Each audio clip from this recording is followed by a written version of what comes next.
Il y avait 30 personnes dans ce salon, et Lucille Varenne les sentait toutes retenir leur souffle au même instant. La pluie frappait les vitres de la rue du Bac, régulière, indifférente.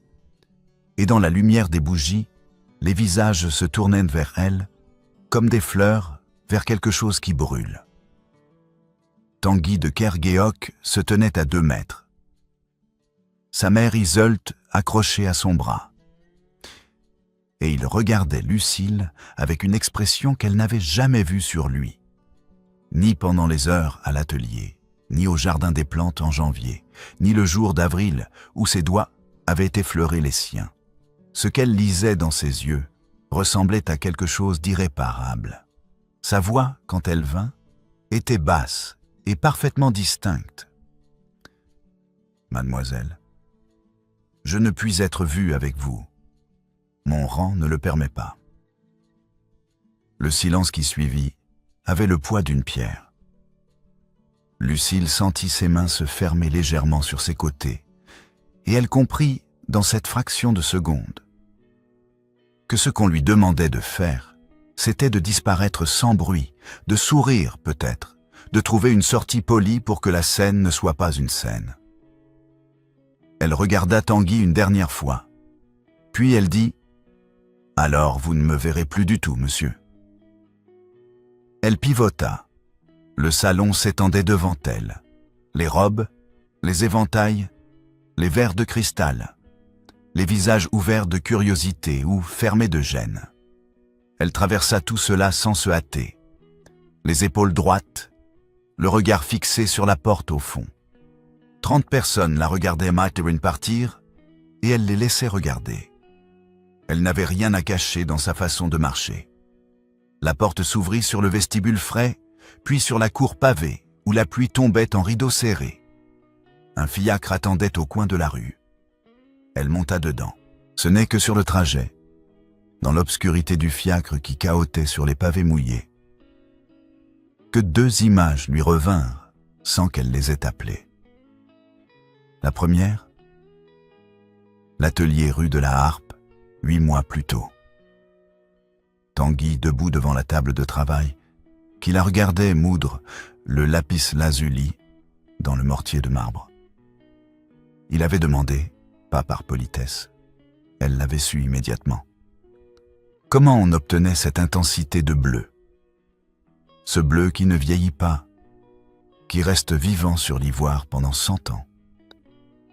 Elle avait mis la pierre dans sa paume ouverte et guidé son geste. 10 secondes. Paume contre paume autour d'une pierre bleue. Il n'avait pas regardé ses mains à elle. Il avait regardé la pierre. C'était ça qui l'avait bouleversé, qu'il regarde la pierre. La seconde image, le jardin des plantes. Janvier, un groupe d'étudiants qui chahutaient près de la grille. Tanguy avait passé instinctivement entre elle et eux, sans un mot, sans même ralentir le pas. Un réflexe, quelque chose de naturel, comme respirer. Elle avait continué à marcher à côté de lui, et il n'en avait pas parlé. Ce geste-là, ce soir, dans le fiacre sous la pluie, elle le retournait dans sa mémoire, comme on retourne une lame. La contradiction la brisait plus proprement que la phrase elle-même. Le lendemain matin, Mariette trouva la porte de l'atelier déverrouillée. Elle entra et s'arrêta sur le seuil. Lucille était assise sur le tabouret bas, devant le chevalet, les mains posées à plat sur ses genoux. Elle ne peignait pas. Elle regardait la toile posée contre le mur du fond, une toile retournée, face cachée, qu'elle n'avait jamais montrée à personne. Le portrait de Tanguy. Commencé en mars, jamais terminé, jamais signé. Mariette posa son châle sur le crochet. Elle s'approcha sans bruit et s'assit sur le bord de la table. « Tu vas le détruire ?» demanda Mariette. Lucille ne répondit pas tout de suite. Elle regardait toujours la toile retournée. « Pas tout de suite ?» dit-elle enfin. « Pourquoi pas maintenant ?» Lucille tourna la tête vers sa cousine. « Parce que si je le détruis maintenant, je le détruis pour lui. Pour que la chose soit faite, pour que ce soit fini, pour ne pas avoir à y penser ce soir. Ce serait encore lui qui déciderait de ce que je fais dans mon propre atelier. Mariette garda le silence un moment. Et dans 3 semaines, ce sera différent? Dans 3 semaines, ce sera moi qui aurai décidé que c'est le bon moment. Mariette hocha la tête lentement. Elle ne posa pas d'autres questions. C'était l'une des qualités que Lucille lui reconnaissait. Elle savait quand les questions étaient finies. Les 3 semaines passèrent, Lucille prit des commandes, rendit visite à 2 clientes, prépara ses couleurs. Elle dormit sans rêve notable.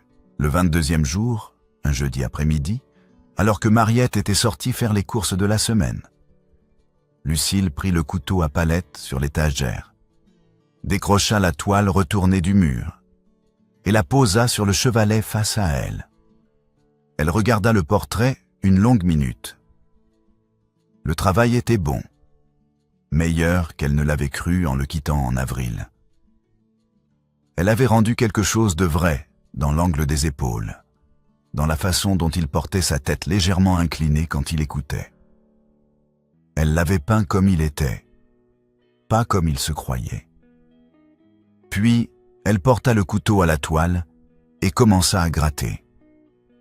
Le travail dura 21 minutes. Elle gratta par couches, méthodiquement, jusqu'à ce que la toile soit nue. Pas déchirée, pas brûlée, simplement vide. 2 minutes de larmes vinrent alors, précises, sans débordement. Elle les laissa venir, puis elle posa le couteau sur la table, s'essuya les joues avec le revers de la main et dit à voix basse dans le silence de l'atelier : « Voilà !» Elle rangea le couteau. Elle prit la toile nue et la retourna contre le mur. Ce qu'elle ne dit pas à Mariette ce soir-là, ni les jours suivants.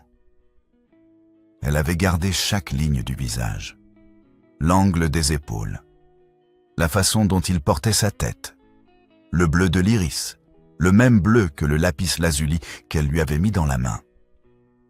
Elle n'avait pas décidé d'en faire quelque chose.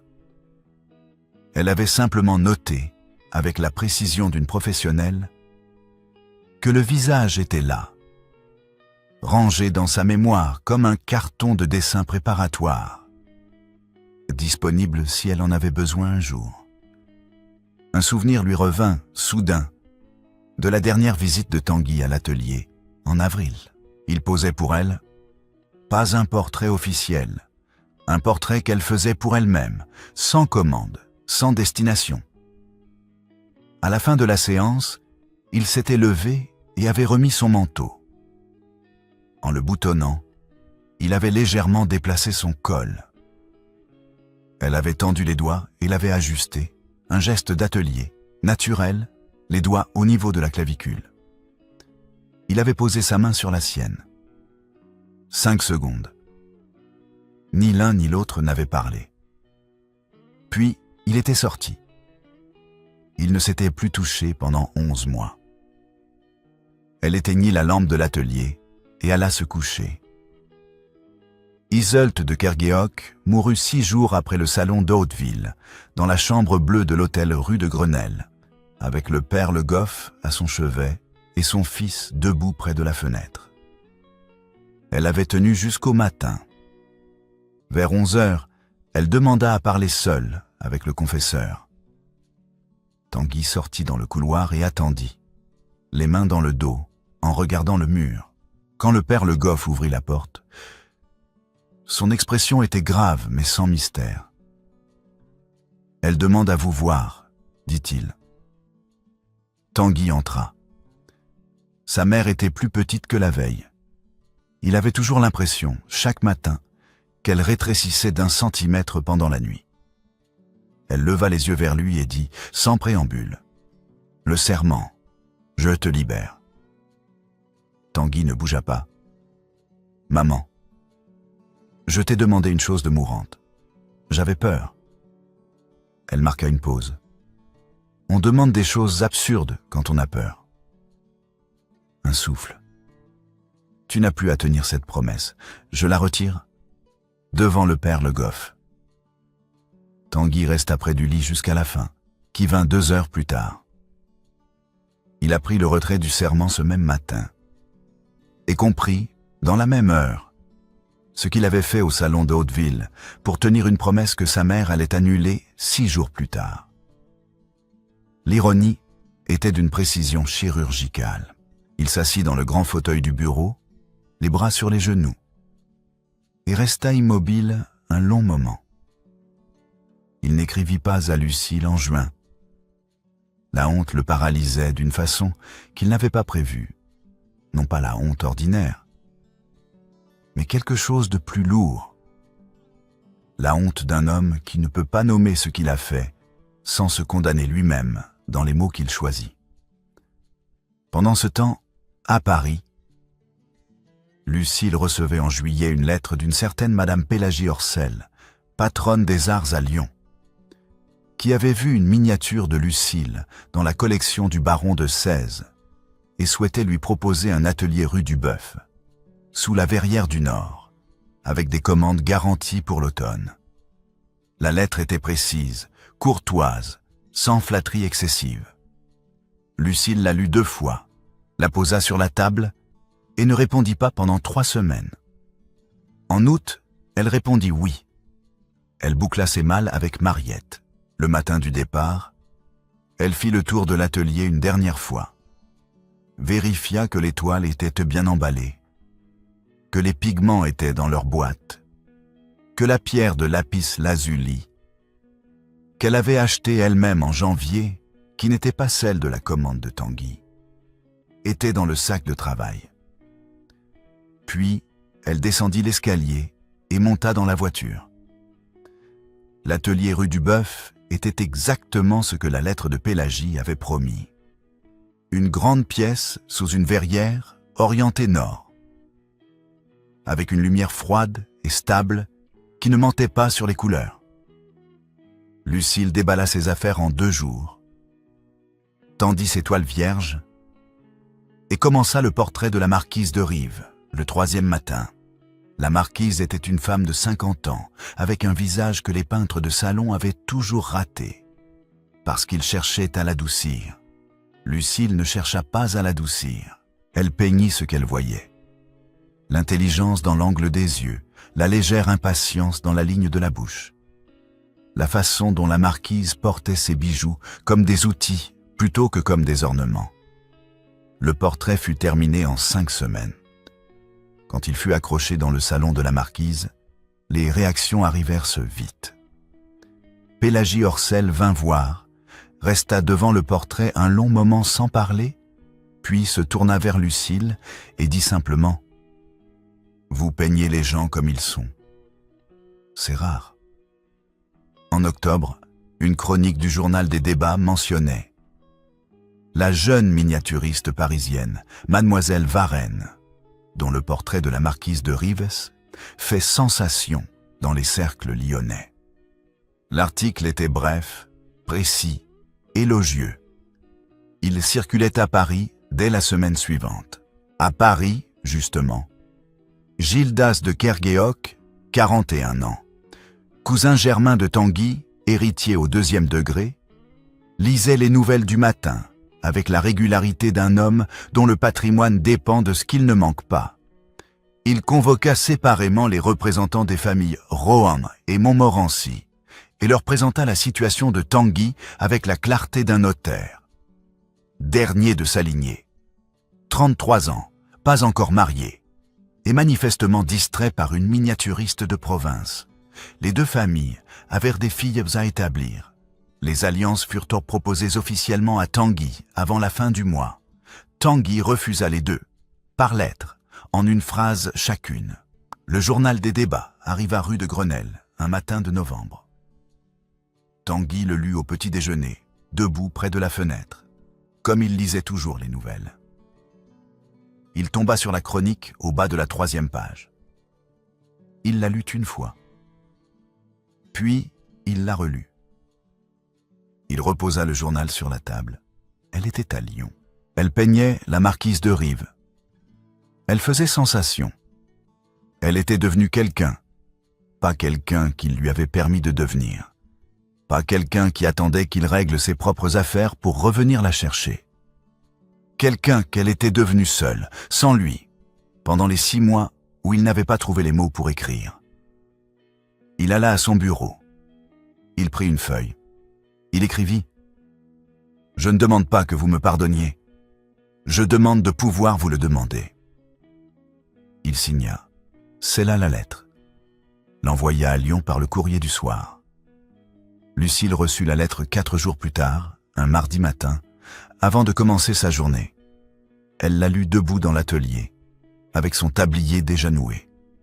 Elle la lut une fois. Elle la plia. Elle la glissa dans le tiroir du bas de son secrétaire, sous les reçus de commande. Elle n'en parla pas à Mariette.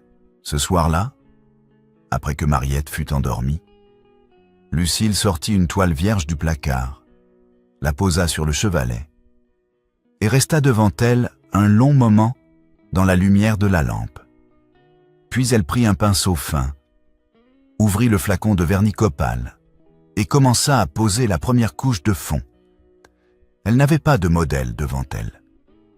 Elle travaillait de mémoire, par couches, avec patience, comme on reconstruit quelque chose qu'on a soi-même détruit.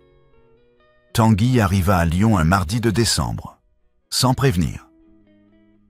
Il trouva l'atelier rue du Bœuf, par l'adresse que Pélagie Orcel avait publiée dans sa correspondance des arts. Il frappa à la porte à 10 heures du matin. Lucille ouvrit. Elle le regarda une seconde, puis s'écarta pour le laisser entrer sans dire un mot. Dans le fond de l'atelier, une jeune fille de 14 ans était assise sur la chaise de pause, les mains croisées sur les genoux. Lucille ne reposa pas son pinceau. Elle dit à la jeune fille « Mademoiselle Gallet, pouvez-vous aller chercher ma cousine Mariette au marché? Vous savez où elle est ?» Mademoiselle Gallet prit son manteau et sortit.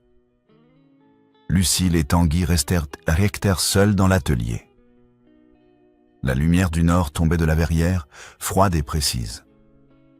Lucille posa le pinceau sur le bord de la palette et se tourna vers lui. « Vous n'avez pas écrit ?» dit-elle. Il répondit simplement « Non, il y a 6 mois. » Il confirma d'une voix égale. « Oui. » Elle attendit. Il y avait dans sa façon d'attendre quelque chose qui obligeait les gens à parler. Tanguy dit « Ma mère est morte 6 jours après le salon. Elle a retiré le serment devant son confesseur. Elle m'a dit qu'elle me libérait. » Le silence s'installa plusieurs secondes. Lucille ne bougea pas. « Je ne le savais pas, » dit-elle enfin. Il inclina légèrement la tête. « Non. Et vous venez me le dire 6 mois après. » Elle le regarda avec une attention qui n'était pas de la colère. Quelque chose de plus calme, et par conséquent de plus difficile à soutenir. « Vous comprenez ce que vous me dites, monsieur ?» Tanguy répondit « Que je vous ai fait 6 mois de solitude pour une promesse qui n'existait déjà plus. » Exactement. Elle croisa les bras, pas par défense, par contenance. « Alors pourquoi n'avez-vous pas écrit en juin ? » « Parce que j'avais honte. Et aujourd'hui ?» Il réfléchit un moment avant de répondre. « J'ai honte différemment. » Lucille dégagea ses bras. Elle alla jusqu'à la fenêtre et regarda la rue en bas. Les pavés humides, un charretier qui passait, la vie ordinaire de Lyon en décembre. Elle dit, sans se retourner, « Vous avez juré à votre mère mourante. Je comprends ça. Ce que je ne comprends pas, c'est le salon de Hauteville. Vous auriez pu me faire signe avant. Vous auriez pu m'écrire la veille. Vous auriez pu me dire que vous ne pouviez pas venir. Vous avez choisi d'être là et de dire la phrase devant 30 personnes. » Elle attendit sa réponse. « Oui. » « Pourquoi ?» Il ne répondit pas tout de suite. Puis, parce que ma mère était dans la pièce. Et que si je n'avais pas dit la phrase à voix haute, elle aurait su que je ne tiendrais pas le serment. Lucille se retourna. Vous l'avez dit pour elle. Sa voix ne vacilla pas. Oui. Et moi, j'étais le moyen de vous acquitter. Il ne contesta pas. C'était, apparemment, ce qu'il était venu entendre. La formulation exacte de ce qu'il avait fait, dans la bouche de quelqu'un qui n'allait pas l'atténuer pour lui. Lucille dit « Je vais vous demander de partir. » Il fit un mouvement, elle leva une main. « Et une chose, si vous voulez me revoir, ne venez pas en privé. J'exposerai 2 miniatures au Salon des artistes de Lyon en mars, au Palais Saint-Pierre. Venez, et vous verrez ce qui s'y passe. » Il la regarda un moment. « C'est tout ? C'est tout ?» Il prit son chapeau sur la table où il l'avait posé en entrant. Il alla jusqu'à la porte. Il s'arrêta, la main sur la poignée. « Le portrait que vous peignez là. » Il inclina la tête vers le chevalet, vers la toile couverte d'un linge. « C'est pour la marquise de Rivès ? » ?»« Non, » dit Lucille. Il sortit. Elle entendit ses pas descendre l'escalier de pierre, puis la porte de l'immeuble qui se fermait en bas. Elle attendit que le bruit disparaisse, puis elle alla reprendre son pinceau, souleva le linge sur le chevalet d'un geste précis et dit à voix haute dans l'atelier vide « Tournez la tête d'un quart, mademoiselle. » En janvier, Gildas de Kerguéoc convoqua le conseil de famille breton à Rennes et fit lire la clause du fidéicommis par le notaire maître Cadoret. Si Tanguy n'épousait pas dans le cercle des 15 familles avant ses 35 ans, c'est-à-dire dans 18 mois, le domaine de Quimperlé revenait à Gildas par substitution héréditaire. Le texte était clair. Maître Cadoret le lut 2 fois. Tanguy, absent de la réunion, en reçut la copie par courrier à Paris. Il la posa sur son bureau à côté des 2 lettres de refus qu'il avait envoyées aux familles Rohan et Montmorency. Il n'y répondit pas. En février, une lettre sans signature arriva chez Pélagie Orcel à Lyon. Elle suggérait, dans un français soigné et prudemment vague, que la miniaturiste mademoiselle Varenne aurait reçu des faveurs tarifées du duc de Kerguéoc en échange de sa venue à Lyon. Pélagie lut la lettre 2 fois, la posa sur son bureau et fit appeler Lucille. Quand Lucille arriva, Pélagie lui tendit la lettre sans commentaire préalable. Lucille la lut debout. Elle la reposa sur le bord du bureau. « Vous la croyez ?» demanda Lucille. « Non, » dit Pélagie. « Mais elle existe. Je vous la donne. Vous décidez ce que vous en faites. » Lucille prit la lettre, la plia avec soin et la mit dans la poche de son tablier. « Merci de me l'avoir montrée. »« Qui l'a écrite ?» demanda Pélagie. « Quelqu'un qui a besoin que je parte de Lyon. » Pélagie hocha la tête. Elle ne posa pas d'autres questions. Elle dit « Le salon est le 15 mars. Bourgelat vous a réservé 2 emplacements dans la salle centrale. »« Je sais, » dit Lucille. « J'y serai. » À la fin de février, à Paris, la marquise de Rive donnait un dîner dans son hôtel du faubourg Saint-Germain. Elle mentionna devant ses invités qu'une œuvre particulière était attendue au salon de Lyon en mars. Qu'elle ne pouvait pas en dire davantage, mais qu'il valait la peine de faire le voyage. Tanguy de Kerguéoc était au bout de la table. Il entendit. Il ne dit rien. Le 14 mars au soir, un billet arriva à son hôtel rue de Grenelle. 3 mots de la main de Lucille. Pas de signature. Ce n'était pas nécessaire. Demain, 15 heures. Le Palais Saint-Pierre était plein à 15 heures. 80 invités, 5 journalistes dont 2 du journal des débats, les habitués des cercles lyonnais, la marquise de Rive, qui avait fait le voyage depuis Paris, monsieur Bourgelat qui faisait les présentations, Pélagie Orcel, qui circulait avec la grâce précise d'une femme qui a organisé chaque détail et veut que rien n'y paraisse. Dans la salle centrale, 2 miniatures d'Éric de Lucille Varenne étaient accrochées. La première, catalogue numéro 31, était le portrait de la marquise de Rives, le chef-d'œuvre qui avait fait sensation en octobre, que tout le monde dans la salle connaissait déjà de réputation. La seconde, plus petite, catalogue numéro 47, était accrochée à gauche de la fenêtre centrale. Un homme de 3/4, regardant hors du cadre, sans nom de modèle. Titre, portrait d'un homme qui n'est plus là. Personne dans la salle ne savait qui était le modèle. Sauf Mariette, qui se tenait près de la porte du fond et gardait les mains jointes. Tanguy entra à 15h05. Il portait l'habit complet, ses insignes ducaux, non pour intimider, mais parce que s'il venait, il venait en entier, sans ambiguïté sur qui il était et ce qu'il représentait. Le murmure parcourut la salle immédiatement. Pélagie alla à sa rencontre. « Monsieur le Duc, Madame Orcel, je viens voir la miniature numéro 47. »« Elle est là-bas, » dit Pélagie. « Mademoiselle Varenne est à côté. » Il traversa la salle. Les invités s'écartaient légèrement sur son passage, par curiosité, par courtoisie, par ce réflexe qu'ont les gens dans les salles de réception quand quelque chose est sur le point de se produire sans qu'ils sachent encore quoi. Lucille se tenait à 2 mètres de la miniature numéro 47. Elle regardait la salle, pas lui. Elle ne l'avait pas regardé entrer.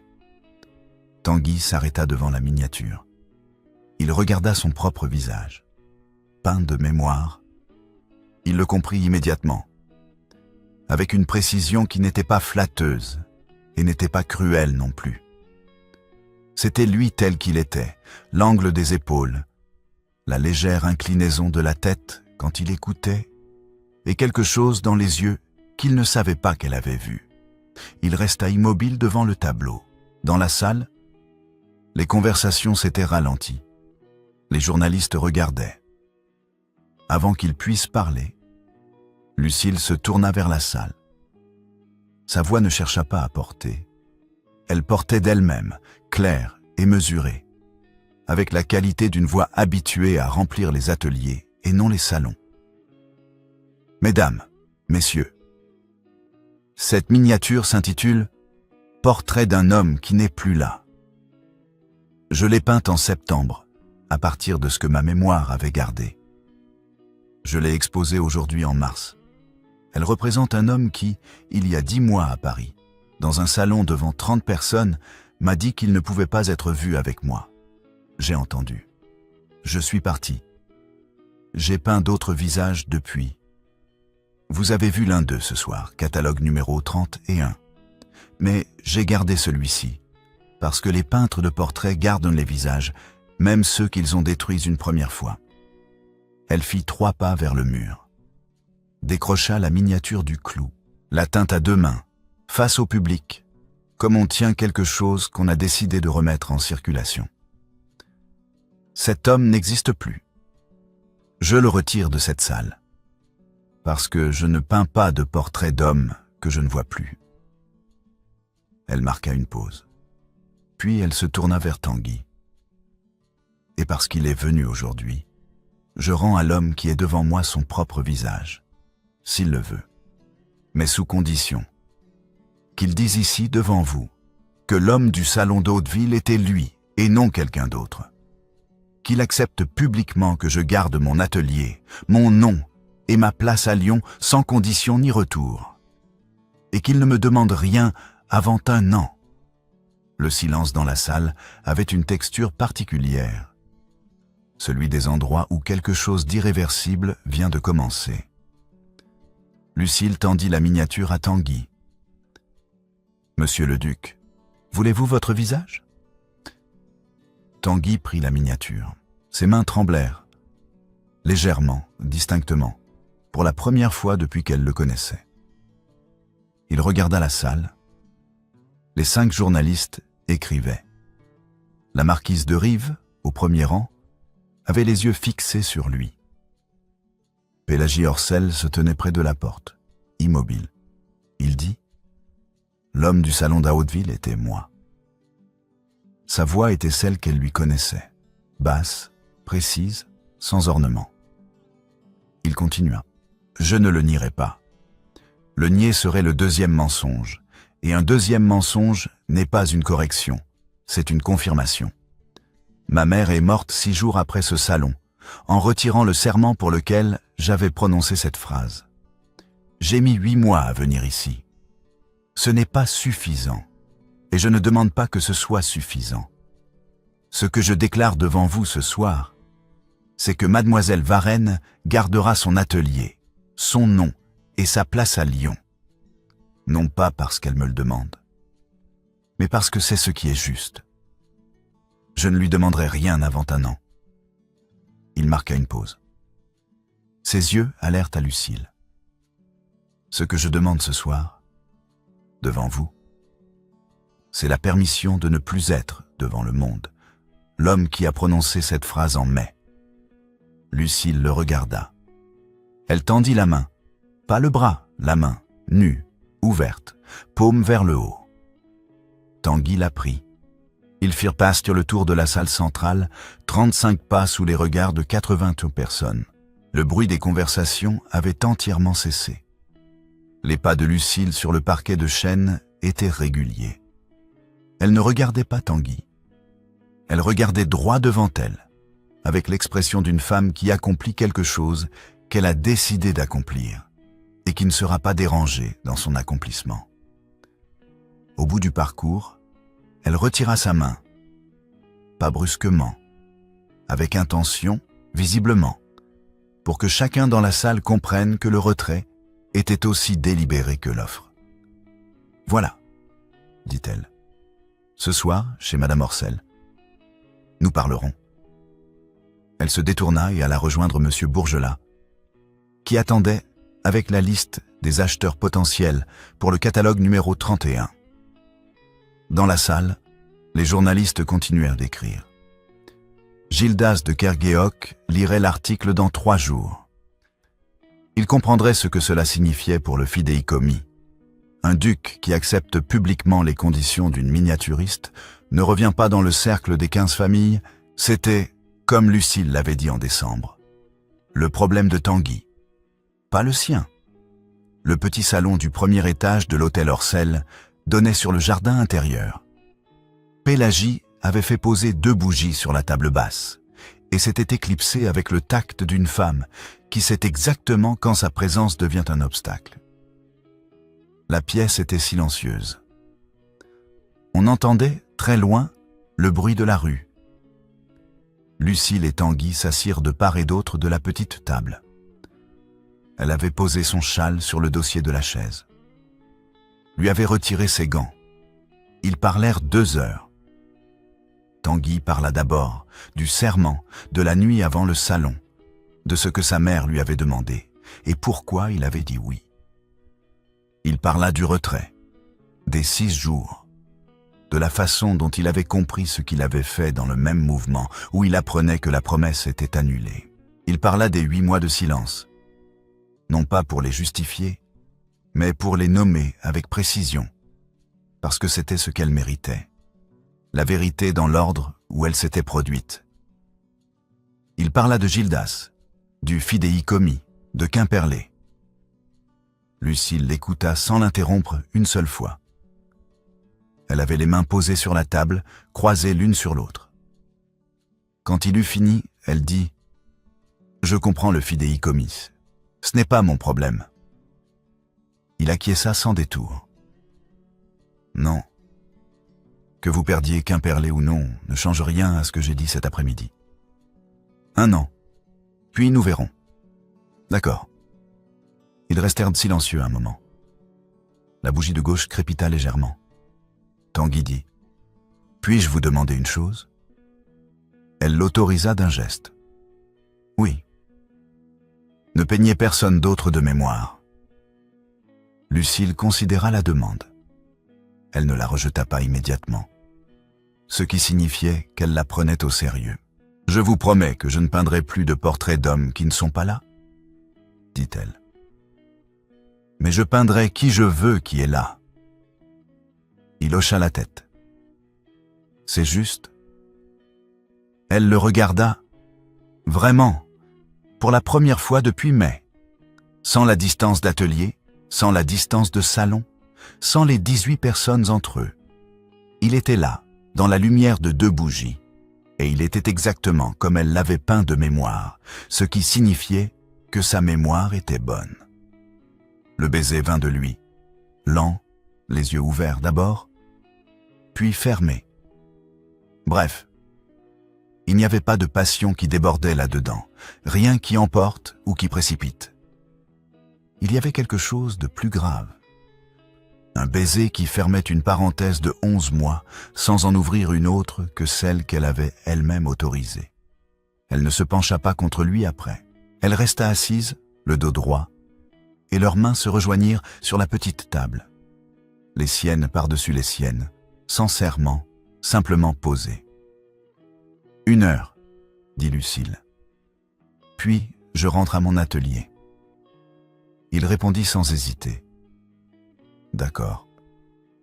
Ils restèrent ainsi dans le petit salon, avec les 2 bougies et le jardin obscur derrière la fenêtre, pendant que Lyon continuait sa nuit autour d'eux.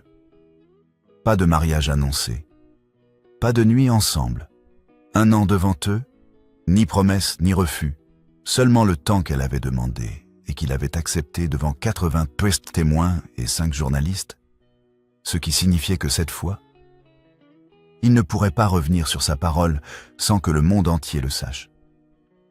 C'était pour ce soir suffisant. Au bout d'1 heure, Lucille se leva, reprit son châle et dit bonsoir. Elle descendit l'escalier de l'hôtel Orcel, traversa le vestibule et sortit dans la rue. La nuit de mars était froide et sèche. Elle prit la direction de la rue du Bœuf, les mains dans son manchon, marchant à son rythme ordinaire, ni plus vite ni plus lentement que d'habitude. Dans l'atelier, la toile était sur le chevalet, couverte de son linge. Elle alluma la lampe, souleva le linge et regarda le portrait une dernière fois. Il était terminé depuis la semaine précédente. Elle n'avait pas eu besoin de modèle devant elle. Elle avait peint ce qu'elle avait gardé, et ce qu'elle avait gardé était exact. Demain, elle commencerait autre chose, autrement.